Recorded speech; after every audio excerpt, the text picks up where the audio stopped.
Today we are looking at brands. So, what is a brand? A brand is really what people say it is. Okay, a brand is an intangible item and it can include things like personality, reputation, and quality, as well as anything that people associate with a company. Okay, brands can be a little bit hard to define, but based on this definition, a lot of people might say that, brands, kind of happen organically. If a brand is, what people think of you, what a common group of people, that reputation that you have, then you may think that you don't have a lot of control over it. However, a lot of time and effort goes into building brands. And a lot of the work that is done in the marketing field has to do with brands, creating a brand image, a brand personality, finding ways to make sure that what people think about your business or the reputation that your business has is exactly what you were thinking of. Brands can be crafted by employees. Okay, they do also sometimes come from customers, from bloggers, from influencers, from the media, etc., etc. So there is this combined aspect. Like we said, it can happen somewhat organically, but preferably the company has some influence, and it's kind of a combination of factors. Brands are generally a company's most important asset. So if we think back to accounting, an asset is something we own. Okay, our brand can have value to it. And if we've done it successfully, our brand can be the most valuable thing that we own. Okay, Apple and Google, each of those brands is valued at over $309 billion. That's not for the company. That's not for anything the company owns. That's just their brand. That's just that recognition of that name and what people think when they hear that name. Okay, the ability to, when you say a phone is an Apple phone, people are going to buy it, whether they know anything about it or whether it's reviewed well or not. Okay, that's that value that a brand can have. But believe it or not, those are not actually the top one. The top most valuable brand right now, as of June 2019, was Amazon with $315 billion just for that brand. That is exceptional brand value, okay? And while it's taken many, many years to do that, okay, we're looking at, what does make those really good, those really valuable brands, and what can it do for a company? So if we think about a brand, as I said, it's what we think of when we think of a company. So when you hear Starbucks, what do you think of? Okay, the majority of people, when they hear of Starbucks, they think of the experience, okay?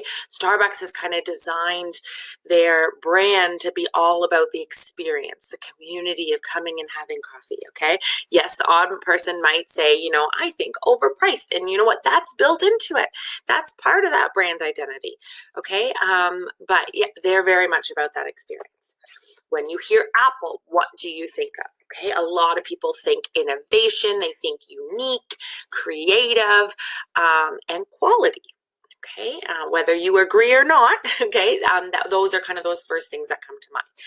All right, and Walmart, what's the first thing that pops into your mind? Okay, they've really built their brand around the fact that they're inexpensive. Okay, they don't try to be something that they're not. That's part of who they are. You can come here and you can save money, and that's who we are. Okay, so one more, the Toronto Raptors. Okay, what do you think when you think of the Toronto Raptors? Some people might, hopefully know that that's basketball. Okay, in recent years, they came out with the We the North campaign, and it's really brought this brand identity, a whole Canadian national identity in with this team. Okay, which has been a wonderful marketing campaign that they've been able to do and really rally the whole country behind them. But a unique aspect of the brand that I want to talk about is during the playoff run in 2019, this concept of the Jurassic Park. Okay, if you're unfamiliar, each time there was a game in the playoffs, huge gatherings of people would gather outside of Scotiabank Arena, whether they were playing there or not, and the game would be played on the big screen, and all these people would gather. And as they got further and further into the playoffs, these started happening all over the country.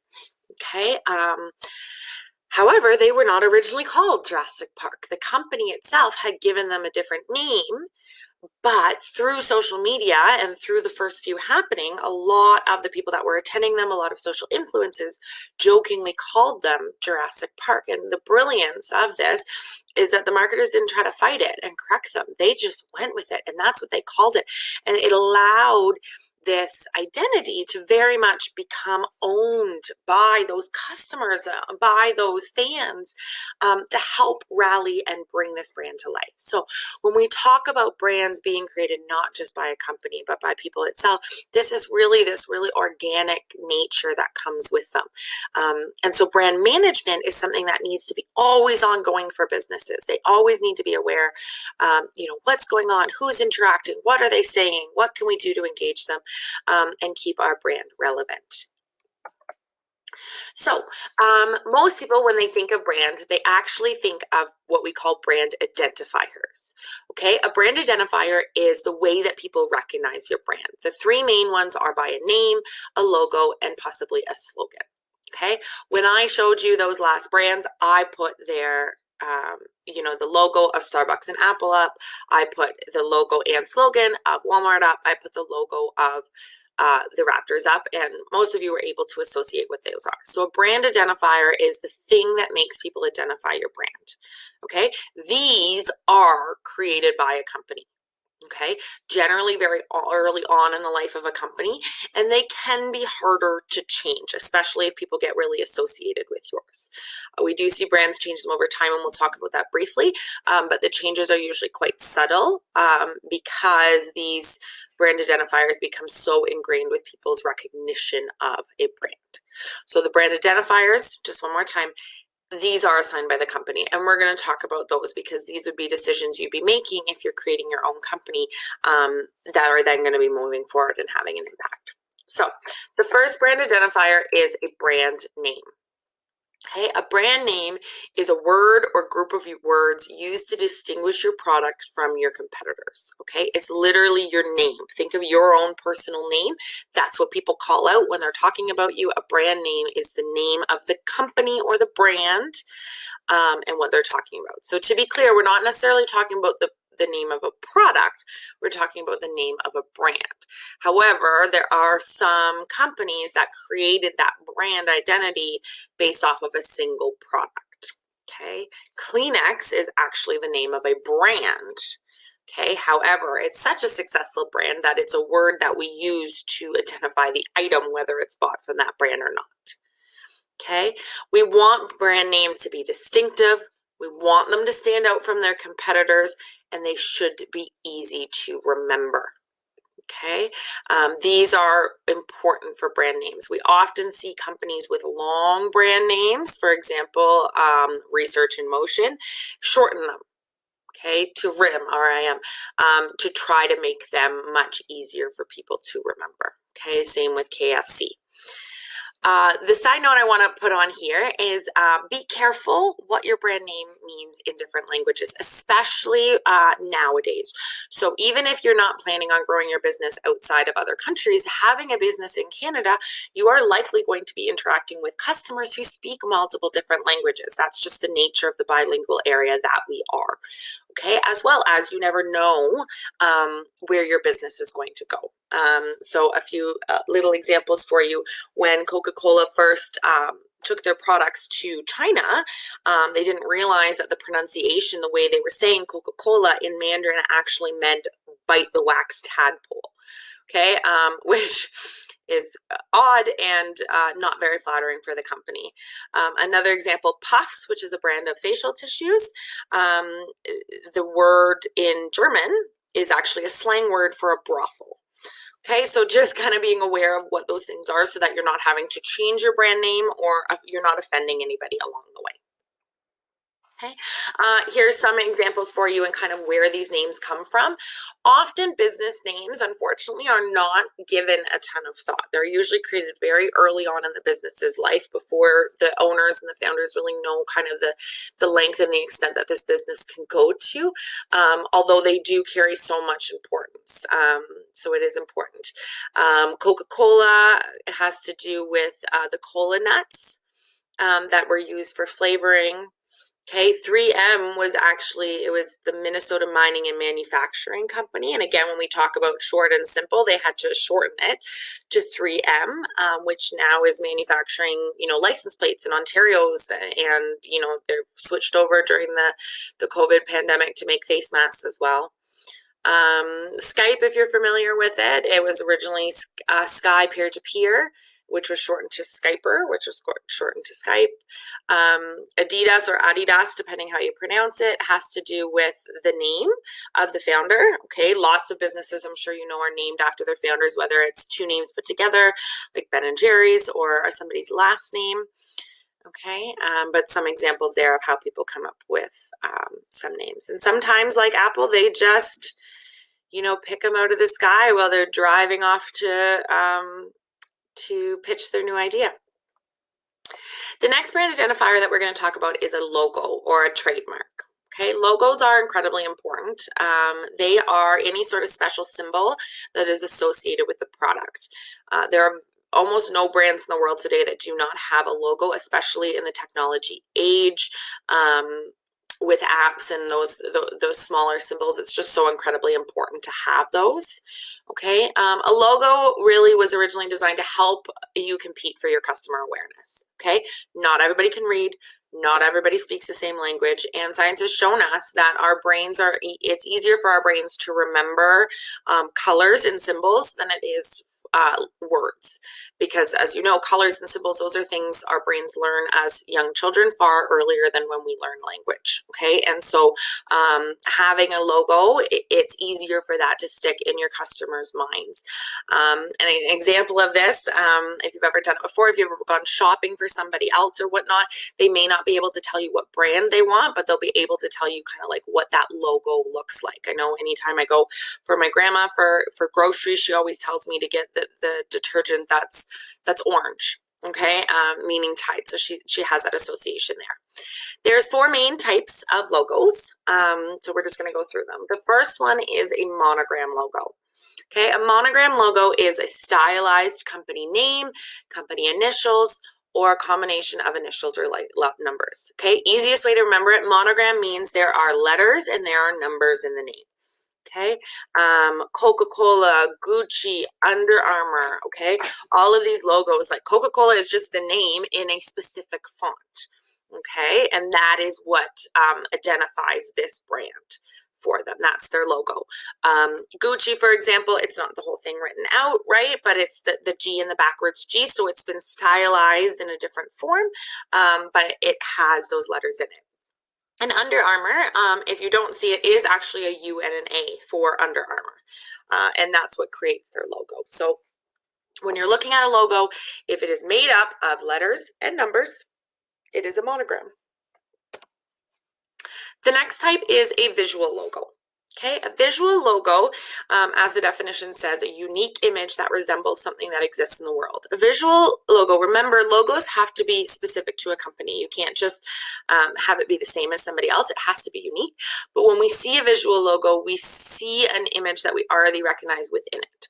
So if we take Apple, for example, okay, this version is the logo of the company Apple. However, when we look at it, we do also recognize that that looks like a true apple, the fruit.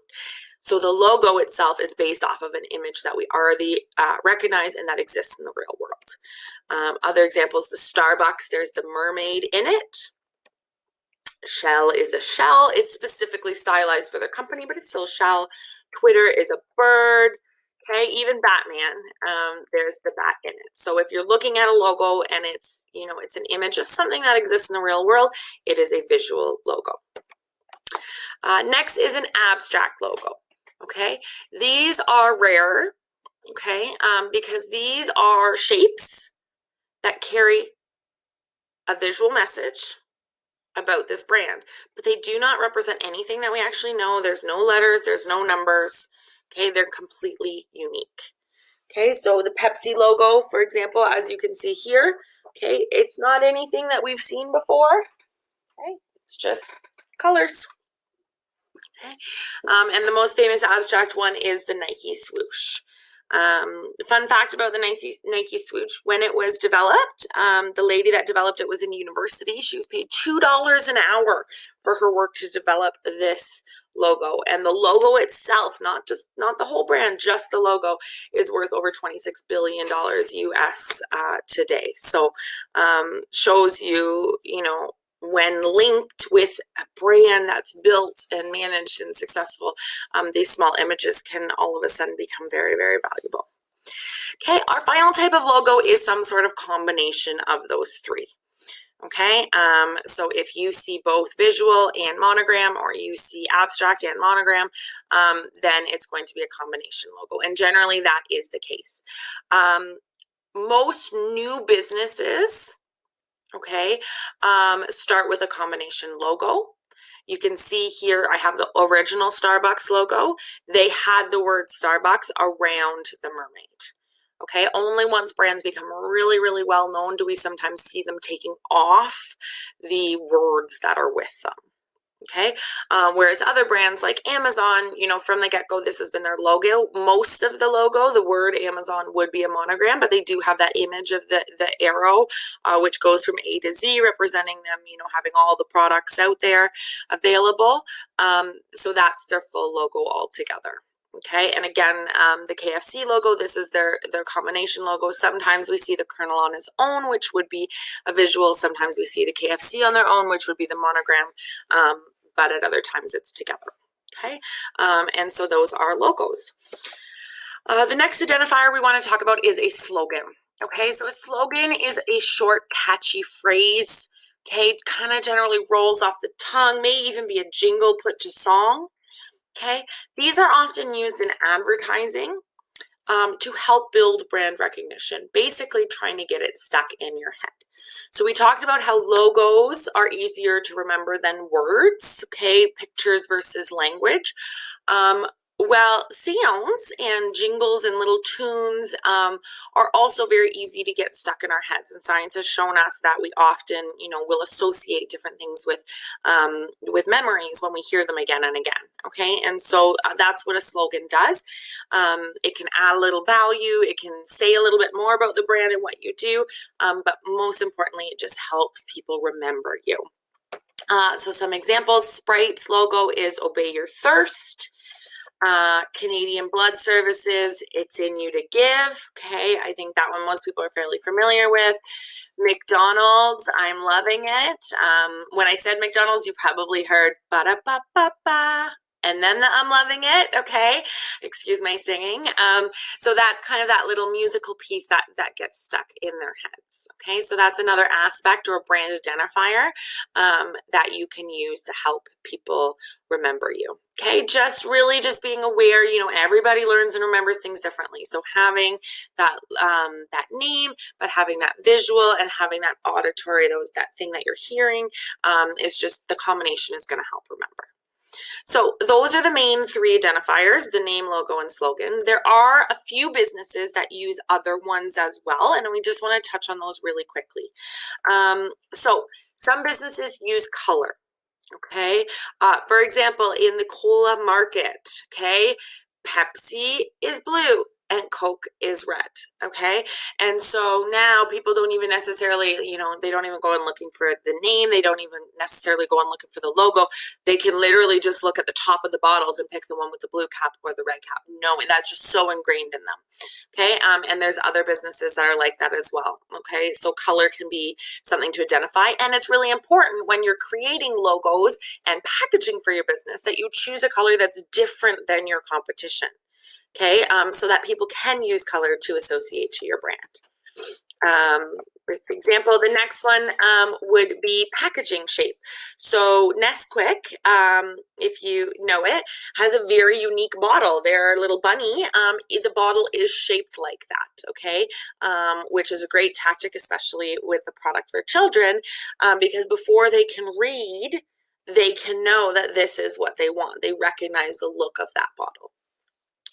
Okay, and the final one could be like a mascot or a character, again, often associated with products targeted at children. If you see Tony the Tiger, You probably recognize what that is for. Again, a tool used in marketing and advertising to help bring value to that business and recognition to that business. Okay, so just a reminder, the brand itself is what people say about the business, that personality, that reputation, that quality. Whereas brand identifiers are those things that the company is putting out there, that business name, that logo, that slogan, and those other things that we just went over. So that is what a brand is in a nutshell. Thank you so much for watching today's lesson, brought to you by Plugin to Learning. All the resources used in this video are linked in the description below. If you have any questions, feel free to comment. And to continue learning with us, please subscribe.